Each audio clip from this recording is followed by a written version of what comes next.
Bonjour à toutes et à tous et bienvenue dans cette nouvelle édition d'Afro-Business qui s'intéresse à la sécurité sanitaire des aliments. Il faudrait savoir que la sécurité sanitaire des aliments, c'est un enjeu majeur pour le développement économique des pays, notamment le Cameroun. La porosité des contrôles aux frontières et le respect des normes d'hygiène dans les marchés sont l'un des problèmes ou sont les problèmes majeurs rencontrés justement dans la sécurité sanitaire des aliments. Le gouvernement camerounais, lui, essaye à son niveau d'encadrer le secteur. Et cette édition pose la question de l'impact de la sécurité ou de la mauvaise sécurité sanitaire des aliments, notamment sur les populations et les pertes économiques qui en découlent. Des questions auxquelles répondra notre invité. Il est directeur d'exploitation d'hôtels. Ce sera en seconde partie de ce programme. Mais tout d'abord, je vous propose ce sujet sur les principaux risques alimentaires, la gestion sécuritaire par le gouvernement et les différents réflexes qu'il faudrait avoir. Regardez. Voici vos 5 clés pour des aliments plus sûrs. Sensibiliser le public sur la dangerosité de la consommation des aliments de mauvaise qualité. Les organisations mondiales de la santé et celles des Nations Unies pour l'alimentation et l'agriculture émettent le vœu commun de voir réduire le nombre de contaminations et de décès annuels du fait de la consommation de mauvais aliments. 600 millions de cas de maladies répertoriés pour environ 420 000 décès, dont 125 000 enfants de moins de 5 ans. Des chiffres beaucoup plus élevés selon des organismes et organisations de la société civile. Il est question pour ces organismes d'attirer l'attention et d'inspirer l'action pour prévenir, détecter et gérer les risques d'origine alimentaire afin de contribuer à la sécurité sanitaire des aliments, à la santé humaine, à la prospérité économique, à l'agriculture, à l'accès au marché, au tourisme et au développement durable. Au Cameroun, comme dans beaucoup d'autres pays, notamment africains, la sécurité sanitaire des aliments est un défi majeur marqué par des cas d'intoxication alimentaire, une forte contamination aux résidus de pesticides et l'utilisation de mauvaises pratiques d'hygiène. Les chiffres font état de ce que plus de 200 cas d'intoxication alimentaire ont été enregistrés en 2024, impliquant 35 enfants au Cameroun. Des cas qui trouvent leur origine dans la présence des pesticides non conformes dans les aliments testés dans plusieurs marchés. 70% d'échantillons s'étant révélés positifs. Des chiffres qui ont poussé le gouvernement à prendre plusieurs mesures pour en minimiser l'impact. Incitation au respect des règles d'hygiène, élaboration des documents normatifs en matière de sécurité sanitaire et développement des politiques. Nous notons aussi la mobilisation des partenaires ainsi que l'appui à la formation des leaders communautaires, entre autres. Des projets dont les résultats visibles s'étendent à plusieurs secteurs d'activité et salués par ces organismes. Le gouvernement et ses partenaires comptent poursuivre leur offensive en mettant l'accent sur plusieurs autres domaines et projets de développement durable. En appliquant les 5 clés pour des aliments plus sûrs, utilisez-les. Vous avez, vous aussi, un rôle à jouer. À présent, cet entretien accordé par Conrad Pagna à l'équipe d'Afro-Business. Il est directeur d'exploitation d'hôtels. On regarde et on se retrouve juste après.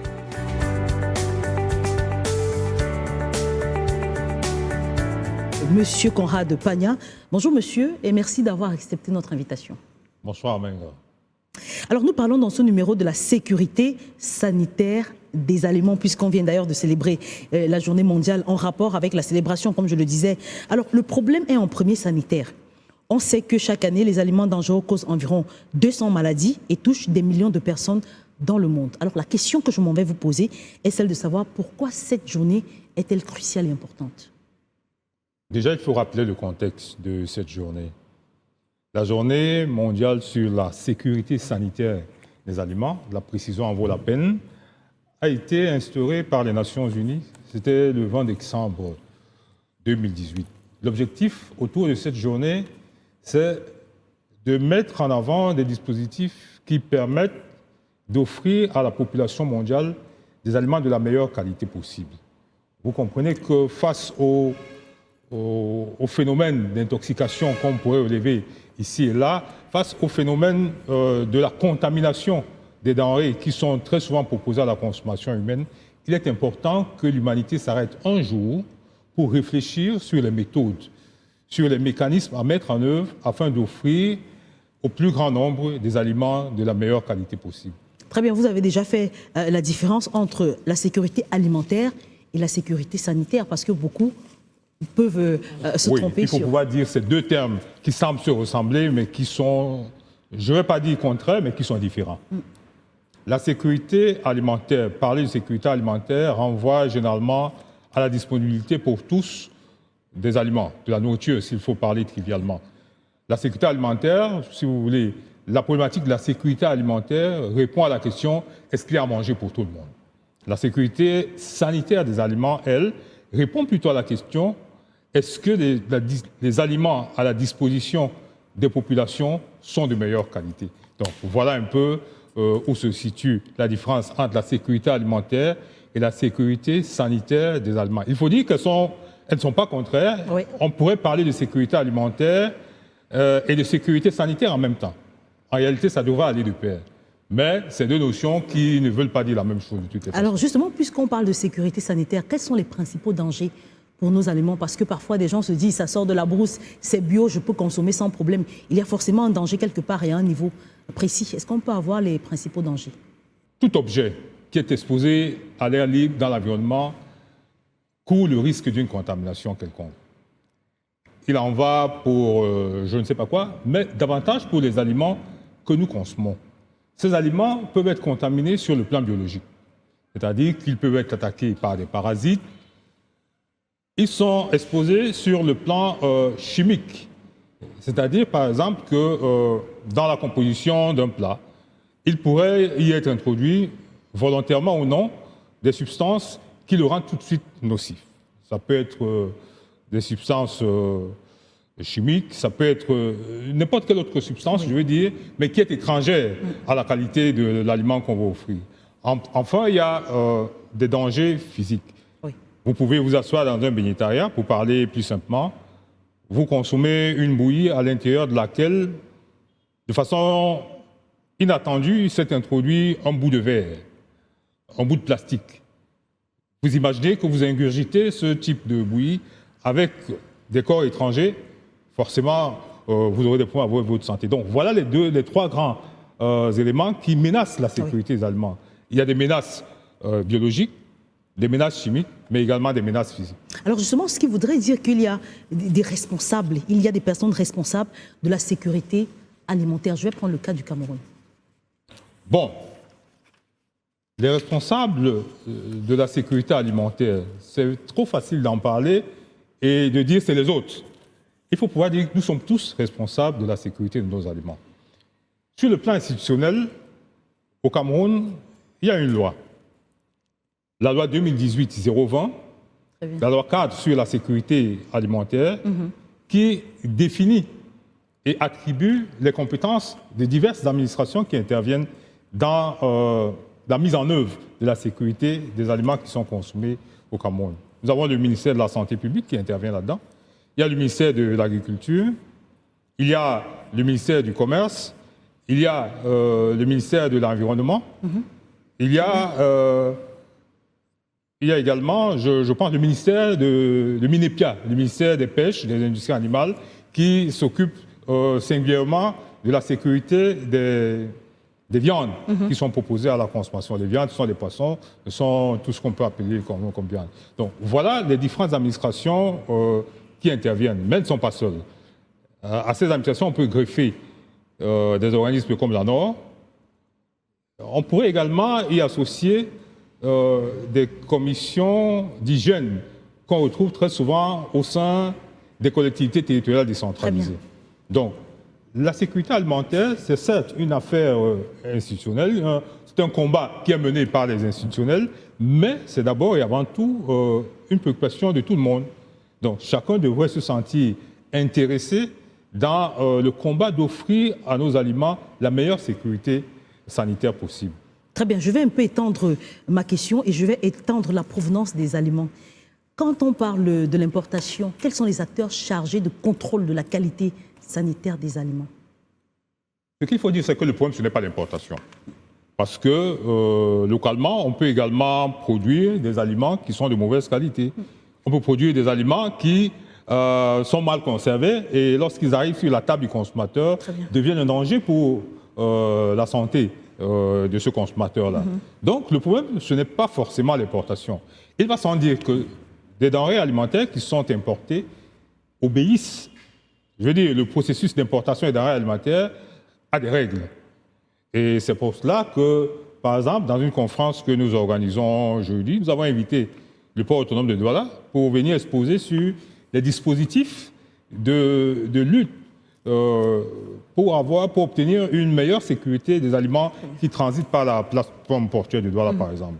Donc, ce n'est pas une affaire d'importation ou de production locale. La qualité d'un aliment au finish qui apparaît dans l'assiette du consommateur, c'est d'abord une affaire de process, une affaire de méthode de conservation, de manipulation. Donc, vous comprendrez que le débat importation ou import, substitution ou consommation locale, pour moi, dans la mise en œuvre des procédures, des méthodes de sécurité alimentaire, c'est un débat, peut-être qu'il n'est pas inutile, mais je ne suis pas sûr qu'il soit prioritaire. Il faut à la fin que chacun s'assure, à travers les diverses méthodes qui existent. Je vais par exemple évoquer la méthode qu'on appelle généralement HACCP. C'est un acronyme qui veut dire Hazard Analysis Critical Control Point. Pour parler en français, ça veut simplement dire que c'est une analyse qui permet de définir la qualité de l'aliment à la fin du processus. Donc, très bien. Comme pour me résumer, je vous dirais la qualité des aliments en relation avec l'importation ou la production locale n'existe pas. Ce n'est pas un débat qui devrait pouvoir focaliser notre attention. Notre attention doit être focalisée sur les méthodes de conservation des aliments dont nous disposons. Alors justement, le Cameroun aujourd'hui est confronté à plusieurs défis quand on parle de sécurité sanitaire des aliments, ce qui fait également perdre des centaines de millions de francs CFA au pays par an. Oui. Écoutez, une population qui est nourrie à l'aliment impropre est une population qui forcément va faire face à la maladie. Donc, je ne veux pas entrer dans les chiffres des dépenses de santé publique au Cameroun. C'est des chiffres qui sont de toutes les façons énormes. C'est des pertes qu'on chiffrera à des milliards de francs CFA, dues essentiellement à la consommation des aliments qui n'ont pas respecté toutes les étapes qui auraient permis, je veux dire, que ces aliments-là présentent des qualités irréprochables, voyez-vous. Donc, c'est forcément un gros coût à l'économie que d'offrir aux populations des aliments qui ne respectent pas du tout les normes de sécurité sanitaire telles que définies à la fois par les pouvoirs publics, par les organismes internationaux et je dirais même par la logique même humaine. Vous comprenez. Vous ne pouvez par exemple pas vous mettre à table sans avoir lavé les mains. Mais écoutez, quand vous aurez contaminé votre repas par des parasites parce que vous les aurez manipulés avec des mains propres, vous n'allez pas accuser le ministère de la Santé publique à ce moment-là. Donc c'est d'abord une affaire d'individu, une affaire de discipline personnelle. C'est pour cela que la célébration de la Journée internationale sur la sécurité sanitaire des aliments doit être vulgarisée le plus largement possible afin d'amener le plus grand nombre à prendre conscience que notre santé dépend d'abord de ce qui est dans notre assiette. Oui. Mais est-ce que justement, où se trouve véritablement le danger? Parce qu'on mange dans des restaurants, on mange dans des hôtels, on mange à la maison, on mange en route. Où se trouve véritablement le danger? Oui. Les hôtels, les restaurants sont soumis à des normes, sont soumis à des règles. Et j'espère pour la plupart qu'ils respectent ces règles. Sinon, il y a des contrôles qui sont dédiés pour pouvoir déterminer si à la fin, les produits qu'on achète ou qu'on consomme dans les restaurants ou dans les hôtels sont bons pour la santé humaine. Maintenant, vous voulez me dire quoi? Qu'il fallait que chacun en allant dans un restaurant et avec sa fourchette ou sa cuillère. Moi, je vais vous raconter une anecdote. J'ai un ami qui m'a dit l'autre jour qu'il se balade avec ses fourchettes. Je lui ai dit, mais il ne va pas arriver. Il ne va pas arriver. Donc, nous faisons confiance aux restaurants, à la nourriture, aux aliments, je veux dire, qui sont produits par les restaurateurs. Et nous pensons que la mise en commun des efforts du public, des pouvoirs publics, je veux dire, et des acteurs du secteur de la restauration fera en sorte qu'on offrira aux Camerounais, à celui qui sera dans un restaurant ou même dans un tourne-d'eau, des repas d'une qualité irréprochable. Venons-en aux aliments périmés ou avariés qui coûtent également des centaines, vous l'avez dit tout à l'heure, des milliers de francs CFA. Au Cameroun, des pertes qui touchent aussi bien les petits producteurs. On parle de la post-récolte. Vous avez cité des microbes qui peuvent s'introduire dans les alimentations, que les commerçants urbains. On parle aussi de la contrebande et le reconditionnement illégal. Parce que ça existe dans les pays. Oui. Des phénomènes qui malheureusement perdurent malgré... C'est des phénomènes qu'on vit au quotidien au Cameroun. C'est-à-dire qu'attirés par le profit, il y en a qui se livrent à des manipulations illicites. Des aliments qui sont à la fin destinés à la vente et à la consommation. Ça, c'est des phénomènes qu'on vit et c'est des phénomènes dangereux. C'est pour cela qu'il faudrait les réprimer avec toute son énergie possible. On ne devrait pas tolérer que des denrées souillées soient mises à la disposition des populations pour leur consommation. Quand bien même ce serait gratuit, même quand même on le leur offrait gratuitement, écoutez, il faudrait quand même qu'on s'assure que les gens ne vont pas tomber malades parce qu'ils auront consommé une pote-pote dans une fête, par exemple. Mais le pire, c'est que ces manipulations que vous évoquez ont généralement lieu dans des espaces qui sont destinés au commerce. Et cela est très dangereux. Je dis très, très, très dangereux. Malheureusement, le consommateur, quand il prend, je prends un exemple banal, quand il prend un produit dans un étal, dans un supermarché, ben écoutez, le seul fait qu'il soit entré dans le supermarché le rassure que le produit qu'il va acheter là-bas est de bonne qualité. Très bien. Alors, vous qui êtes directeur d'exploitation d'hôtels, quand vous allez dans des supermarchés ou dans des rayons, comment est-ce que vous vous assurez de la qualité de l'aliment que vous êtes en train de prendre pour pouvoir servir dans un hôtel ou dans un restaurant?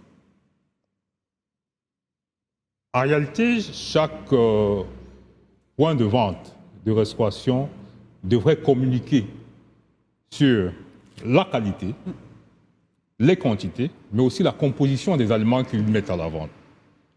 C'est important pour que, par exemple, des gens ne fassent pas des allergies. Vous imaginez, vous prenez un repas et à l'intérieur de ce repas, parmi les éléments qui le composent, il y a un élément qui, malheureusement, vous crée des allergies. En fait, vous avez pensé au moment qu'on vous a empoisonné, mais moi, on ne vous a pas empoisonné. Simplement que vous n'avez pas été suffisamment renseigné sur la composition du plat que vous avez choisi. Je prends un exemple, vous êtes allé dans un restaurant.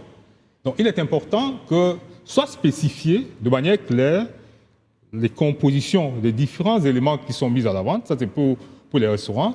Quand c'est dans le cas de quelque chose qui est emballé, sur le paquet d'emballage, la composition de l'aliment doit être clairement spécifiée afin que le consommateur le prenne en tout tas de cause, en connaissance de cause, je veux dire. On a également vu, par exemple, des canettes, je vais prendre un exemple simple, des canettes qui avaient vu leur date de péremption effacée et remplacée par d'autres dates. Alors, si nous partons justement de ces récoltes, ces pertes post-récolte, les saisies, destructions en passant par la fraude et la contrefaçon, on serait bien fort de penser que le Cameroun devrait limiter ses importations et ses exportations au profit du local, le Made in Cameroun par exemple. Je vais vous répondre en vous posant une question. Vous avez la certitude que les denrées qui sont produites localement sont mieux conservées que les denrées qui sont importées? Bon, je ne suis pas l'avocat des importateurs, croyez-moi. J'aspire à ce que nous consommions ce que nous produisons. C'est légitime de penser ainsi. Tel que je vous l'ai dit tout à l'heure, pour moi, c'est un débat qui n'a pas lieu d'être. Le débat, c'est la qualité de l'aliment qui est fourni à la population, à la fin du processus. La qualité de l'aliment qui est vendu sur le marché, la qualité de l'aliment qui est vendu dans un restaurant, la qualité de l'aliment qui est conditionné et mis dans un rayon d'un supermarché. Ça peut être un produit importé, ça peut être un produit issu du terroir, mais je dis, la qualité du produit ne dépend pas de ce qu'il soit importé ou de ce qu'il soit produit localement. Bon, maintenant, vous voulez poser là sur la table un problème qui, à mon sens, pourrait se justifier si on veut parler de la balance commerciale, par exemple. C'est évident que c'est un bénéfice pour la balance commerciale, pour notre balance commerciale, de produire, de consommer ce que nous produisons. Ça, je vais vous dire, là-dessus, vous avez raison. Mais maintenant, nous parlons dans un cadre plus précis de sécurité sanitaire des aliments. Il en va des aliments importés comme des aliments produits localement. Alors de plus en plus ou de moins en moins, on se rend compte que bon nombre n'ont pas la notion de la certification, que ce soit dans les restaurants, que ce soit dans les hôtels. Cela intervient également en matière d'alimentation. À quel niveau? À tous les niveaux. À tous les niveaux. Vous savez, malheureusement, il y a beaucoup de choses qui sont banalisées chez nous, malheureusement. Mais il est important que de plus en plus d'organismes qui exercent certaines activités soient soumis à des certifications pour qu'on s'assure que le rendu est le meilleur possible. En matière de restauration, plusieurs certifications existent. Il y a la certification ISO 22000 qui concerne particulièrement les denrées alimentaires. Au plan local, il y a un organisme AB Certification qui permet notamment aux productions du Made in Cameroun d'aspirer à la grandeur de la certification. Parce qu'il faut pouvoir dire que le processus de certification est un processus, je ne vais pas dire long, mais c'est un processus rigoureux. Nous pensons que la rigueur qui préside à la délivrance d'une certification à un organisme, à un produit, doit être celle qui va guider les actions en faveur de la mise sur le marché des denrées alimentaires qui respectent les normes sanitaires telles qu'elles sont internationalement définies. Alors c'est un combat dans lequel il faudrait dire, vous vous êtes lancé, appeler les autres hôtels ou les autres restaurants à se certifier. Bon, je ne vais pas ouvrir ce débat-là. On vous a parfois vu accompagné d'organismes de certification. Oui, je veux dire que moi, dans mon exemple précis, je travaille avec un organisme de certification. Et je souhaiterais qu'il en soit ainsi pour tous ceux qui ont des restaurants ou même des tournes d'eau. Voyez-vous. Il ne faudrait pas que, parce qu'on achète moins cher, qu'on mange de la qualité moindre. C'est généralement cette idée-là qui parcourt l'opinion au point où les gens pensent que parce qu'on va manger moins cher, il faudrait qu'on mange une qualité qui soit, je vais dire, douteuse. Je vais vous prendre un exemple. Il y a 2-3 jours, je discutais avec un de mes clients qui estimait que les repas qui lui étaient proposés étaient chers. Il reconnaissait lui-même que la qualité, elle est bien, elle est bonne, mais il veut quelque chose de moins de qualité. Vous comprenez un peu le débat. Alors, il veut quelque chose de moins de qualité parce qu'il veut payer moins. Non, je pense que ce qui doit être fait, c'est que même si on paye 500 francs, je prends un exemple banal comme ça, même si on paye 500 francs pour un plat quelconque, il faudrait que ce plat-là qui est servi ne soit pas une menace, ne représente pas un danger pour la santé de celui qui va le consommer. Très bien. Mais est-ce qu'aujourd'hui, le pouvoir d'achat permet aux gros producteurs ou aux petits commerçants de pouvoir certifier soit leur repas, soit leur restaurant? Ce que je vais dire, c'est qu'au niveau local, je prends un exemple d'un arrondissement. Au sein des mairies d'arrondissement, de ce que je sais, il y a un service d'hygiène et de salubrité qui parcourt les différents, je vais dire, restaurants, entre guillemets, parce que, appelons les restaurants, qui parcourt les différents restaurants de son ressort et qui, après paiement d'une certaine somme, vous délivre un certificat de conformité. J'aurais aimé que ce certificat de conformité révèle réellement que ce qui est produit dans ce restaurant, dans ce tourne d'eau, dans cette cafétéria, soit véritablement conforme aux exigences élémentaires de qualité. Je parle bien d'exigences élémentaires. Maintenant, quand on veut parler de certification internationale comme la certification ISO, c'est autre chose. Mais il est important qu'au simple niveau local, avec le certificat de conformité, par exemple, que les communes d'arrondissement délivrent aux restaurateurs de leur zone de compétence, qu'on s'assure qu'un certificat de conformité qui est délivré corresponde véritablement à un espace où on produit des denrées conformes et propres à la consommation. Alors, Conrad Pagna, la dernière question que je vais vous poser avant de vous laisser partir, que prenez-vous personnellement pour un meilleur équilibre alimentation, croissance économique. Il y a un dicton qui dit « un esprit sain dans un corps sain ». Une nation malade est une nation qui ne peut pas se développer. Une nation, un peuple qui mange des aliments de mauvaise qualité va tomber malade. Et la nation consacrera ses ressources à soigner ces populations qui sont malades plutôt qu'à construire des infrastructures, par exemple, plutôt qu'à construire des usines. Il est important que l'on relève que la sécurité alimentaire est de la plus haute importance possible. Quand on n'est pas en santé, on ne peut rien faire du tout. Vous ne pouvez pas aller au travail quand vous êtes malade, vous ne pouvez pas véritablement survenir aux besoins des vôtres parce que l'essentiel de vos ressources, vous les consacrez à vos soins de santé. Donc, c'est important que l'accent soit mis sur la sécurité des aliments que l'on consomme, parce que c'est par là que ça commence pour notre santé. C'est par là que la maladie commence. Généralement, c'est dans l'assiette que tout se joue. Donc, vous comprenez donc que dans le défi qui est le nôtre, d'une nation jeune comme le Cameroun, d'avoir à destiner ses ressources à son développement, il est important que les populations aient les meilleures conditions possibles pour qu'elles soient en santé et pour que chacun puisse vaquer à ses occupations, que les gens payent les impôts. Très bien. Parce que quand quelqu'un est malade, écoutez, au lieu de vous payer un impôt, il va préférer aller acheter des médicaments pour qu'il qu'il retrouve sa santé.